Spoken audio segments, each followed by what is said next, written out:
बहुत बहुत स्वागत है। आज के क्लास में ईडीएस के शॉर्टकट की को समझेंगे। शॉर्टकट की कैसे इसके अंदर हम यूज करते हैं और उसको डिफाइन भी करते हैं, और इसके अंदर पहले से अगर शॉर्टकट की कुछ बना हुआ है तो उसको कैसे हम देख सकते हैं और अपना भी क्रिएट कर सकते हैं। तो शॉर्टकट की डिफाइन करने के लिए या फिर देखने के लिए, किसी भी चीज का शॉर्टकट की क्या है उसको समझने के लिए या फिर क्रिएट करने के लिए आपको क्या करना होता है, सेटिंग्स में जाना है और यहाँ पे यूजर सेटिंग में जाना है। ठीक है जी। और यूजर सेटिंग में आप जैसे जाएँगे तो यहाँ पे देखिए, ये चौथे नंबर सेक्शन में यूजर इंटरफेस के अंदर यहाँ पे आपको कीबोर्ड शॉर्टकट का यहाँ पे आपको सेक्शन मिलता है, और इस पे आप जैसे क्लिक करते हैं तो ये पूरा आपका विंडो जो है कीबोर्ड शॉर्टकट का यहाँ पे ओपन हुआ है। ठीक है जी। अब इसके अंदर हम शॉर्टकट डिफाइन करना चाहते हैं या फिर किसी भी चीज़ का शॉर्टकट्स क्या है उसको देखना चाहते हैं, तो उसके लिए हम क्या करेंगे, यहाँ पे ऑल वाला सेक्शन दिया हुआ है कैटेगरी के अंदर, तो इसके अंदर हम देखेंगे कि किस चीज़ के लिए हमें शॉर्टकट देखना है या फिर बनाना है। जैसे मान लीजिए इसके अंदर बहुत सारा सेक्शन होता है ना जी, टाइमलाइन का एक अलग है, प्रोग्राम विंडोज अलग है, लेआउटर का अलग है, प्लेयर रिकॉर्डर विंडोज बोला जाता है, इसके लिए अलग-अलग है। तो हम क्या करेंगे, यहाँ पे किस विंडोज का हमें शॉर्टकट की बनाना है या देखना है। तो जैसे मान लीजिए हमें टाइमलाइन का कोई शॉर्टकट बनाना है या फिर देखना है, तो टाइमलाइन पे क्लिक करेंगे और ये टाइमलाइन आपका ओपन हो जाएगा। ठीक है। अब यहाँ पे टाइमलाइन से रिलेटेड जितने भी शॉर्टकट्स है वो यहाँ पे दिख रहे हैं, और किसी-किसी चीज़ का शॉर्टकट जो असाइन नहीं है, यहाँ पे लिखा हुआ है नॉट असाइन, नॉट असाइन। ठीक है? अब यहाँ पे जैसे मान लीजिए कि ये चेंज टाइम स्केल का एक फ्रेम का यहाँ पे शॉर्टकट दिया हुआ है 1 कंट्रोल, यहाँ पे लिखा हुआ है कंट्रोल, और ये वाला शिफ्ट का सेक्शन है, और यहाँ पे ये जो लाइन दिख रहा है ऑल्ट का है। ठीक है? तो यहाँ पे ऑल्ट ऑन है क्या? तो नहीं, ऑन नहीं है। कंट्रोल ऑन है क्या? तो हाँ, कंट्रोल ऑन है। तो यहाँ पे कंट्रोल के साथ में 1, यहाँ पे देखिए 1 आवर पे जाना है अगर, तो कंट्रोल के साथ में 9। तो इस तरीके से ये शॉर्टकट्स है, ये शॉर्टकट्स है।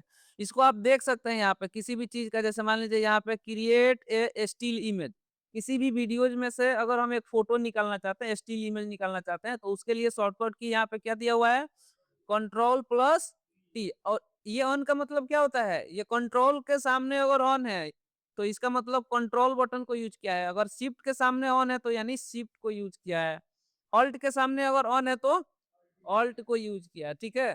तो इसके अंदर क्या हुआ है, कंट्रोल बटन जो है यहाँ पे कंट्रोल के सामने ये ऑन है तो यानी कंट्रोल, और शिफ्ट के साथ में ऑन है तो ये शिफ्ट के सामने तो क्या है, शिफ्ट भी ऑन है, यानी कंट्रोल शिफ्ट और एन से क्या होता है, create new sequence. Create new sequence का शॉर्टकट यहाँ पे हम देख लिए क्या हो गया है, कंट्रोल शिफ्ट और एन। तो इस तरीके से हम किसी भी ऑप्शंस का शॉर्टकट की यहाँ से हम देख सकते हैं। ठीक है। अब क्रिएट करना है तो क्रिएट करना भी वैसे ही आसान है। जैसे मान लीजिए कि यहाँ पे हम इस पे क्लिक किए और यहाँ पे किसी भी चीज़ का शॉर्टकट अगर हम बनाना चाहते हैं, जैसे मान लीजिए कि इसके अंदर हम बीन का बनाना चाहते हैं, तो यहाँ पे हम सर्च भी कर सकते हैं कि किसका शॉर्टकट आप असाइन करना चाहते हैं। ठीक है। इंपोर्ट का अगर लगाना चाहते हैं तो यहाँ पे हम इंपोर्ट सीक्वेंस सबसे ज़्यादा हम लोग यूज़ करते हैं, वेडिंग रेडीमेड्स प्रोजेक्ट को इंपोर्ट सीक्वेंस द्वारा यूज़ किया जाता है, आगे हम आपको बताएँगे।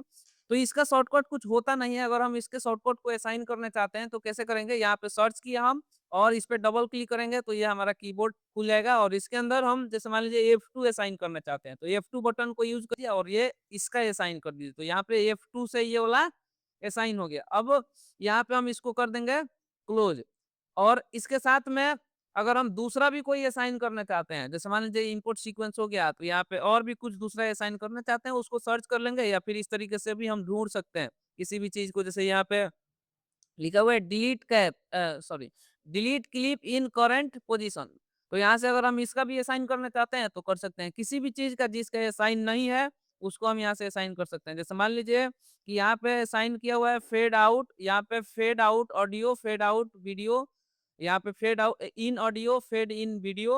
तो यहाँ पे जैसे मान लीजिए हम असाइन करना चाहते हैं fade out video, fade out video, तो इस पे हम क्या करेंगे, फेड आउट वीडियो पे डबल क्लिक करेंगे और यहाँ पे हम यूज कर लेंगे कंट्रोल शिफ्ट और ऑल्ट और सी, कंट्रोल शिफ्ट ऑल्ट और सी, और यहाँ पे हम इसको क्लोज कर देते हैं। तो यहाँ पे देखिए सी भी असाइन हो गया, कंट्रोल शिफ्ट और ऑल्ट, ये ये सारे असाइन हो गए। ठीक है। अब यहाँ पे हमें और भी कुछ असाइन करना है तो कर सकते हैं, अगर देखना है तो देख सकते हैं, और उसके बाद यहाँ पे हम क्या कर देंगे, अप्लाई कर देंगे और इसको कर देंगे ओके। तो अब जो है हमारा वो शॉर्टकट जो था असाइन हो गया। जैसे यहाँ पे इंपोर्ट पे अगर हम आते हैं तो यहाँ पे दिखता है इंपोर्ट सीक्वेंस, तो ये F2 अभी हम असाइन किए। तो इस तरीके से हम कीबोर्ड के अंदर शॉर्टकट्स कीवर्ड जो है कुछ भी असाइन कर सकते हैं ईडीएस के अंदर। ठीक है जी, समझ में आ गया? किसी को डाउट है?